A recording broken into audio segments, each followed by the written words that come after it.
दिल्ली के एक commercial building में लगी भीषण आग, 27 की मौत, 19 लापता, मृतकों की संख्या जताई आशंका।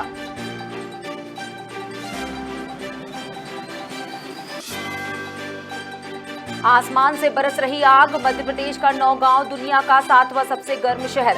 आज कई शहरों में पारा हो सकता है 45 डिग्री के पार।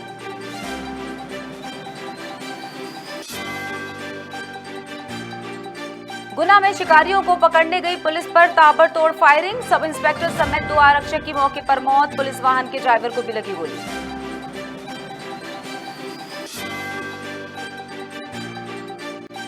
मध्य प्रदेश के कई जिलों में बारिश का दौर जारी, तेज रफ्तार में लू की संभावना, मौसम विभाग ने येलो अलर्ट किया जारी।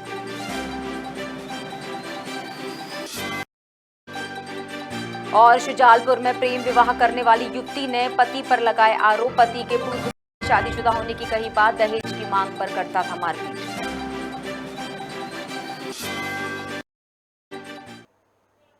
नमस्कार, आप देख रहे हैं खबर भारत, मैं हूं आपके साथ क्रांति प्रिया। बढ़ते हैं खबरों की तरफ। पहली खबर दिल्ली से, जहां मुंडका मेट्रो स्टेशन के पास 3 मंजिला कमर्शियल बिल्डिंग में भीषण आग लग गई। 2 दमकल कर्मचारियों समेत 27 लोगों की मौत की खबर है और 10 लोग गंभीर रूप से घायल भी हुए हैं। वहीं 19 लोग लापता बताए जा रहे हैं। मौके पर पहुंचे दमकल कर्मियों ने घंटों बाद आग पर काबू पाया। पुलिस के मुताबिक बिल्डिंग में ऑफिस स्पेस के तौर पर कंपनियों को किराए पर दिया जाता है, जिसमें इमारत की फायर एनओसी भी नहीं थी। इसके बाद पुलिस ने इमारत के मालिक हरीश गोयल और वरुण गोयल को हिरासत में ले लिया है।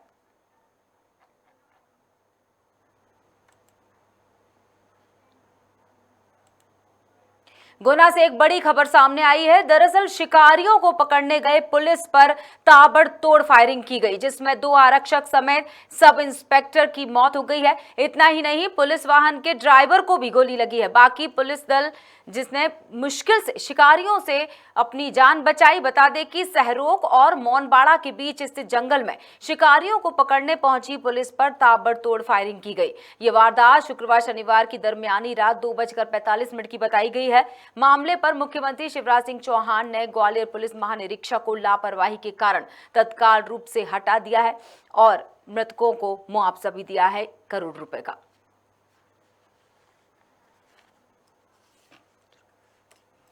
और इस खबर पर हम चर्चा करेंगे। हमारे साथ खबर भारत के न्यूज एडिटर राजेंद्र कानूनगो जी फोन लाइन पर है। राजेंद्र जी, जिस तरह से खबर आई है, इतनी लापरवाही, क्या पूरे हथियारों से लैस होकर टीम नहीं गई थी? आखिर क्यों जान गंवानी पड़ गई आरक्षकों को और पुलिसकर्मी को? बिल्कुल, गुना की घटना है। तो गुना में जब ये सूचना मिली कि काला हिरण का शिकार करने के लिए कुछ लोग गए हुए हैं, तो एसपी के निर्देश पर जो है वो ये 3 लोगों की टीम जो है ये रवाना हुई वहां पर, जिसमें एक एसआई और एक प्रधान आरक्षक और एक आरक्षक। टीम में और लोग भी रहे, लेकिन ये 3 लोग जो है उस घटना में जब फायरिंग हुई तो उसमें ये 3 लोग जो है अपने प्राण गंवाकर एक प्रकार से शहीद ही हो गए।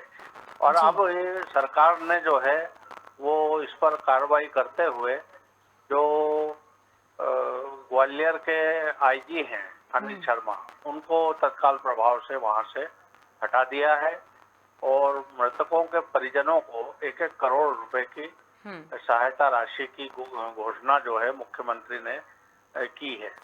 अब यहाँ प्रश्न ये उठता है कि जब आप घटना गुना जिले की है तो गुना एसपी के ऊपर कोई कार्रवाई नहीं होना, ये क्या दर्शाता है? गुना एसपी को तो कुछ पूछा नहीं, क्योंकि जबकि डायरेक्ट पहली कार्रवाई तो गुना एसपी के ऊपर होना चाहिए थी। उनका स्थानांतरण हो या उनको हटाया जाए या जो भी कोई कार्रवाई है। आईजी तो ठीक है, तो आईजी को किया तो गुना एसपी को क्यों छोड़ा? यहाँ पर ये प्रश्न उपस्थित होता है। दूसरा ये कि ये जो लोग गए थे, यदि ये पूरे हथियारों से लैस होकर के जाते तो कायदे की इनकी सुरक्षा हो पाती। एसआई के पास पिस्टल थी, वो उन्होंने गोली चलाई उससे, लेकिन जो सामने जो लोग शिकारी लोग गए थे उनके पास ज्यादा हथियार थे, इसलिए ये 3 लोग जो है वहाँ इस घटना में जो है वो उनका अंत हो गया। अब जी। ये जो है एक चीज इसमें यहाँ पर ये भी सामने आ रही है कि इनकी गोली जो चली है उसमें एक नौशाद करके है, जो शिकारी ही था, हाँ। उसकी मृत्यु हुई है और जी। बाकी लोग अभी फरार है, पकड़े नहीं गए हैं।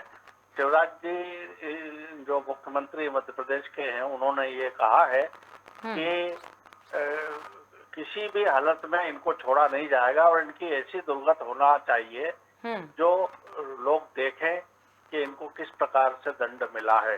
तो इस दिशा में सरकार कार्रवाई कर रही है और आशा की जाती है कि जल्दी ये पकड़े जाएंगे और इन पर कार्रवाई होगी जी। ताकि पुलिस को जो है राहत मिले, क्योंकि अन्य पुलिस कर्मियों का मनोबल भी कम ना हो। बिल्कुल। ये चीज भी यहाँ देखने लायक है। जी जी बिल्कुल, बहुत बहुत शुक्रिया राजेंद्र सर, बाकी तमाम जानकारियों के लिए। जिस तरह से आपने अपडेट दे दी है कि मुआवजा भी दे दिया गया है और इसके साथ ही कड़ा रुख अपनाते हुए जो बोला गया है कि उन लोगों को, अपराधियों को, आरोपियों को जल्द से जल्द गिरफ्तार करके जो फरार हो चुके हैं उनको कड़ी से कड़ी सजा दी जाएगी।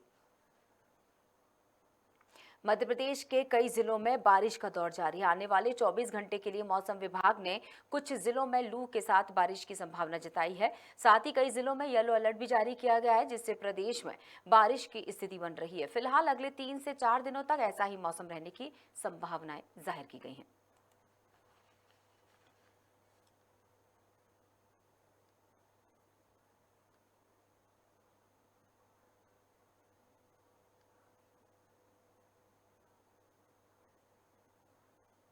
और इस पर चर्चा करने के लिए हमारे साथ जुड़े हैं खबर Bharat senior reporter Pradeep Talreja phone line पर। प्रदीप, जिस तरह से एक अच्छी खबर, मतलब बहुत दिनों से हमें भीषण गर्मी का प्रकोप, गर्मी का सितम, ये खबरें चला कर लोग भी परेशान हो रहे हैं और इस तेज गर्मी के बीच में राहत भरे दृश्य भी दिखा रहे हैं दर्शकों को और राहत भरी खबर कि मौसम विभाग ने कहा कि अब बारिश होगी। देखिए बिल्कुल, जिस प्रकार से मौसम अपने रौद्र रूप पर है और लगातार गर्मी का सितम जो है वो काफी देखा जा रहा है। देखिए, अगर बात करें पिछले 7 सालों के रिकॉर्ड की, तो अभी तक जो हमने देखा है कि नौगांव जो है वो सबसे ज्यादा गर्म क्षेत्रों में जिसकी गिनती अभी हुई है। देखिए, अगर बात करें प्रदेश की, तो लगभग 27% ऐसे 27 ऐसे शहर है जहाँ पर लू को ऑरेंज अलर्ट तक जारी कर दिया गया। लेकिन एक राहत भरी खबर ये है कि प्री मानसून जो है बहुत जल्द ही प्रदेश में आएगा और लोगों को जो गर्मी का सितम है कहीं ना कहीं उससे छुटकारा जो है वो जल्दी ही मिल जाएगा। ये जो है मौसम विभाग इस बात की पुष्टि करते हुए देखा जा रहा है।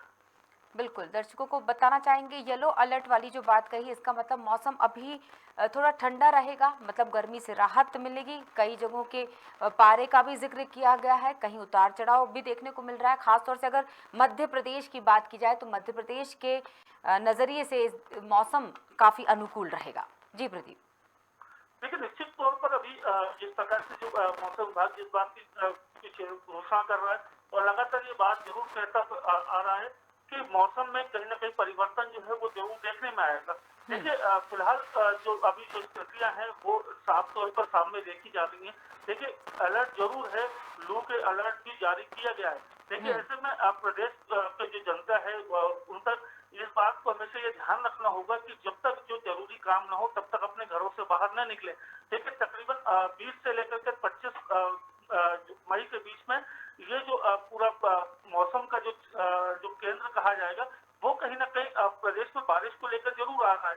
लेकिन सबसे बड़ी चिंता आएगी 25 तारीख के बाद, जब प्रदेश के अंदर नौतपल चालू हो जाएंगे। उस समय कहीं ना कहीं लोगों को जो अभी जो गर्मी से जो निजात जरूर मिलेगी 2 से 3 दिनों के लिए, लेकिन बाद में जो झुलसना है वो भी जरूर पड़ेगा। जी चलिए, बहुत बहुत शुक्रिया जुड़ने के लिए प्रदीप।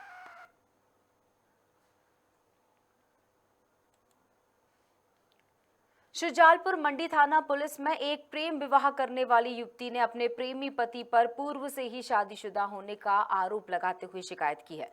बता दें कि युवती ने एक निजी नर्सिंग होम में काम करने वाले अपने ही सहकर्मी जितेंद्र मालवीय से कुछ महीनों पहले परिजनों की मर्जी के खिलाफ जाकर प्रेम विवाह किया था।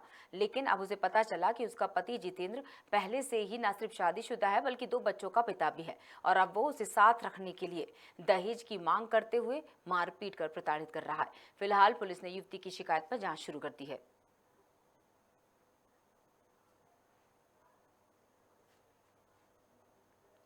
और हमारे साथ जुड़े हुए हैं शुजालपुर से हमारे संवाददाता पिंटू सोनी फोन लाइन पर। पिंटू, जिस तरह से ये प्रेम विवाह का मामला आया है और दहेज प्रताड़ना अब लगाई गई है, जबकि युवती ने अपनी पसंद से शादी की लेकिन माता पिता के खिलाफ जाकर, तो क्या परिजन का सपोर्ट मिल रहा है? पुलिस वालों का क्या कहना है? जितेंद्र पर कार्रवाई कब तक होगी?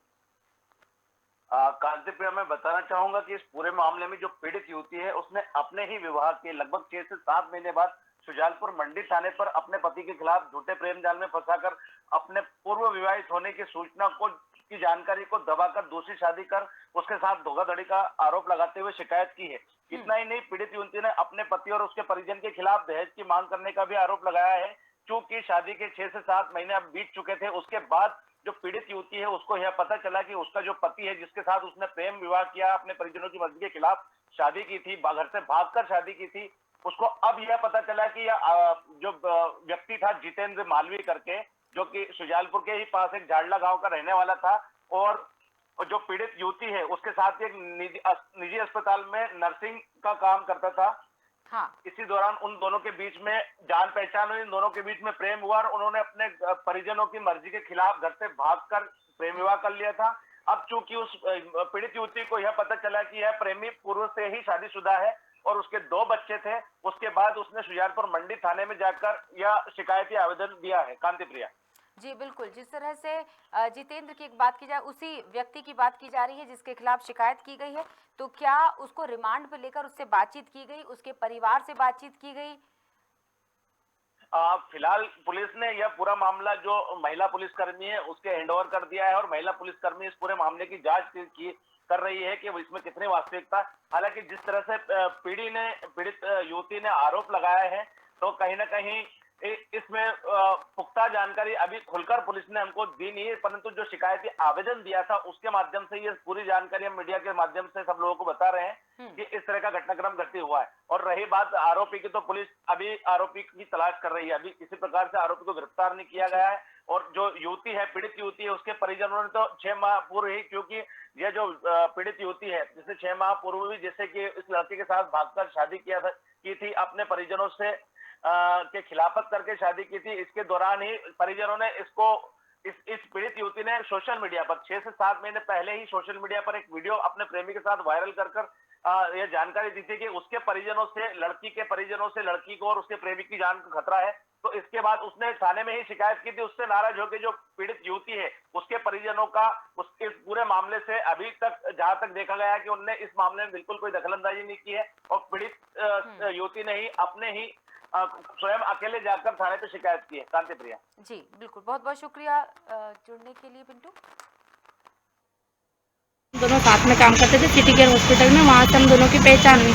फिर हम दोनों ने प्रेम विवाह कर लिया। मुझे बाद में पता चला कि वो शादीशुदा है, उसके 2 बच्चे भी। जब मैंने उसको बोला कि तू शादीशुदा है तो तूने मेरे से शादी क्यों की थी, इस चीज़ को लेके मेरे से मारपीट करता और मेरे से बोलता है तेरे पिताजी से तू पैसे ले तो तेरे को रखूँगा, नहीं तो नहीं रखूँगा।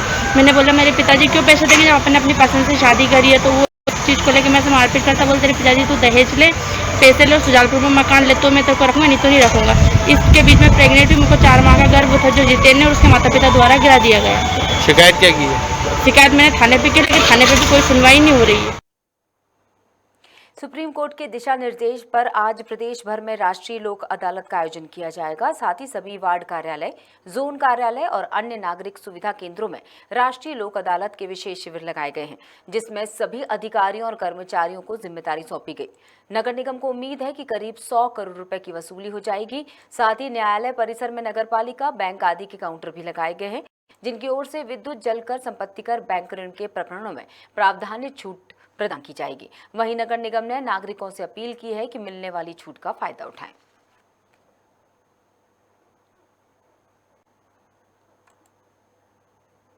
नरसिंहपुर के करेली के मशहूर डीएस एंटरप्राइजेस के गोडाउन में भीषण आग लग गई।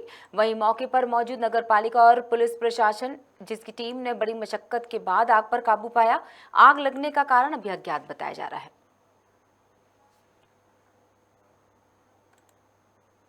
नरसिंहपुर से खबर हम आपको बता रहे हैं। गोडाउन में आग लगने की खबर आई थी।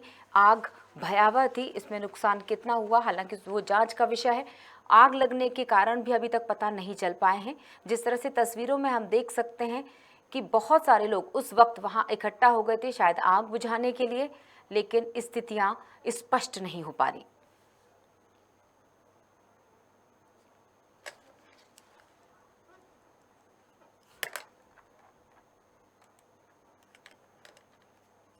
मध्य प्रदेश में दोनों ही पार्टियां विधानसभा चुनाव 2023 की तैयारियों में जुट गई हैं, जिसे लेकर बैठकों और बयानबाजी का दौर लगातार जारी है।